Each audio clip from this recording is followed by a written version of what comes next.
This presentation is on the larval ecology of Thor ambionesis, also known as the sexy anemone shrimp. Thor ambionesis is a shrimp in the family Thoridae. It is in the phylum Arthropoda and class Malacostraca. It is a member of the Decapoda order, along with lobsters, crabs, and other shrimp species. They are a circumtropical species, present in waters between 22 and 27 degrees Celsius and up to 100 meters deep. They are found throughout the Caribbean, the Indo-Pacific region, Hawaii, and the coast of Africa. The anemone shrimp is a generalist symbiont. They live on many anemone species present in the tropics. They show no preference between species available in their range. Carpet anemones and bubbletips are their most common hosts in the Indo-Pacific region, with the giant Caribbean anemone being their most common host in the Caribbean region. If no anemones are present, the shrimp can also host corals or live in rock crevices on reefs. Thor ambionesis lives for 3.5 years and spends their entire juvenile and adult life on and around a single host anemone. They never travel more than a few centimeters from their anemone, as they rely on them for protection and food. The shrimp feed on the mucus-covered tentacles of their host and the plankton the anemone captures. This species lives in small groups on a single host anemone. In the Caribbean, the shrimp lives most commonly in pairs, but in the Indo-Pacific region, groups of up to 11 individuals have been found on a single host.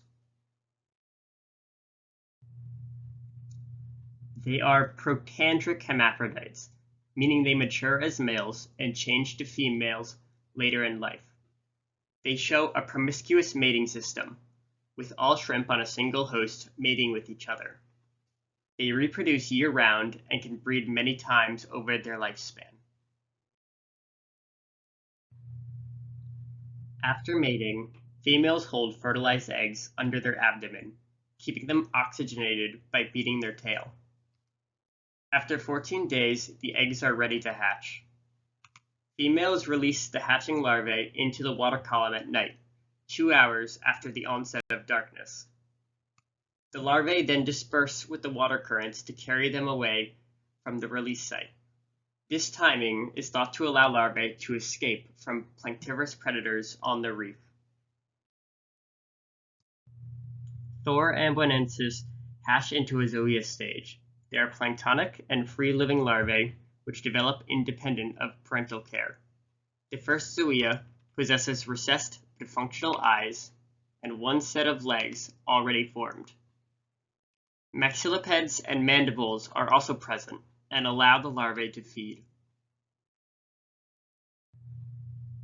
The larvae are strongly phototaxic. They swim in the water column by beating their limbs against their body to generate effective currents. They are active response feeders, spotting prey with their complex eyes and utilizing their limbs to generate currents, to bring prey items to their mouth parts.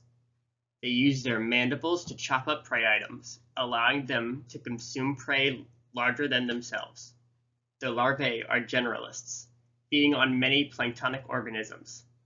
Laboratory culturing has shown them consuming phytoplankton, rotifers, echinoderm blastulas, and the yolk sacs of Artemia in later development.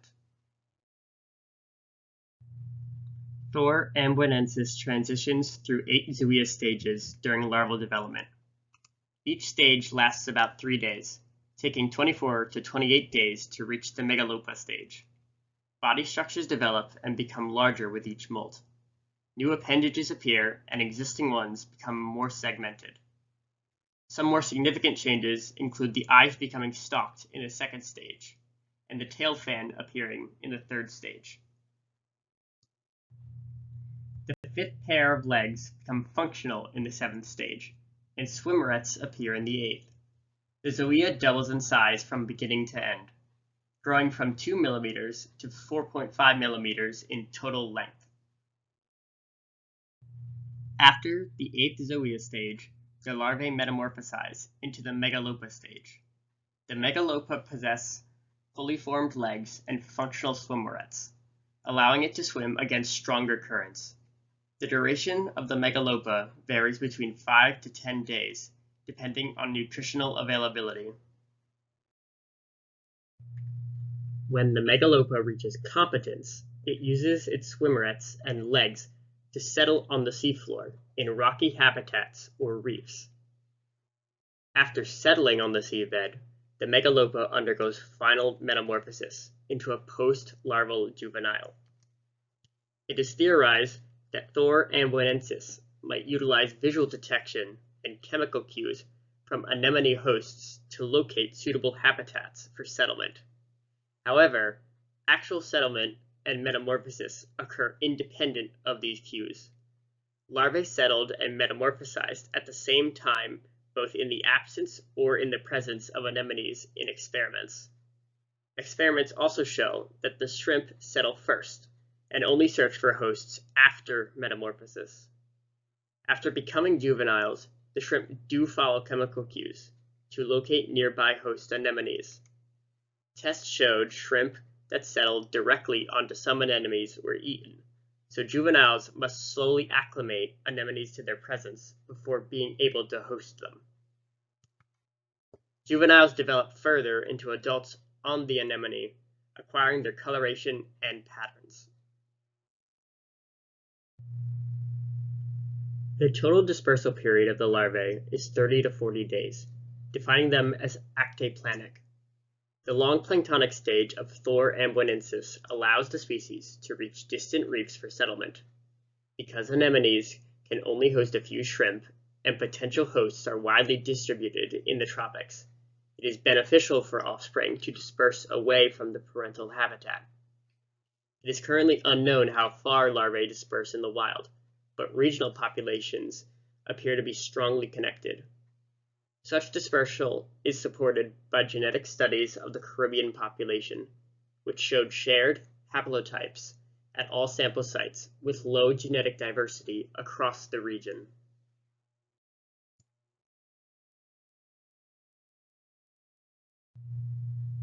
Because larvae are released from the shallow water habitats of their parents and are positively phototaxic, the larvae undergo their full development in warm water near the surface where they can feed on plankton.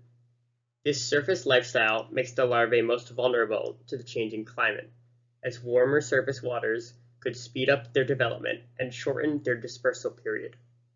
Diminished dispersal could break the population connectivity of the region, which could stagnate gene flow in the species or cause population loss on distant reefs. Larvae are also reliant on ocean currents for transport. If ocean currents shift from storms or climate change, larvae could be exported out of the shallow tropics and die from cooler waters or a lack of hosts for protection. Currently, Thor ambionesis is not evaluated by any conservation organizations. Wild populations are harvested for the aquarium trade, most commonly from Bermuda and Indonesia. No laws are in place regulating the harvest of these shrimp from the wild. Because the species disperses so far, harvesting of local populations may not disrupt population connectivity, as settlement of larvae from distant reefs can replenish populations.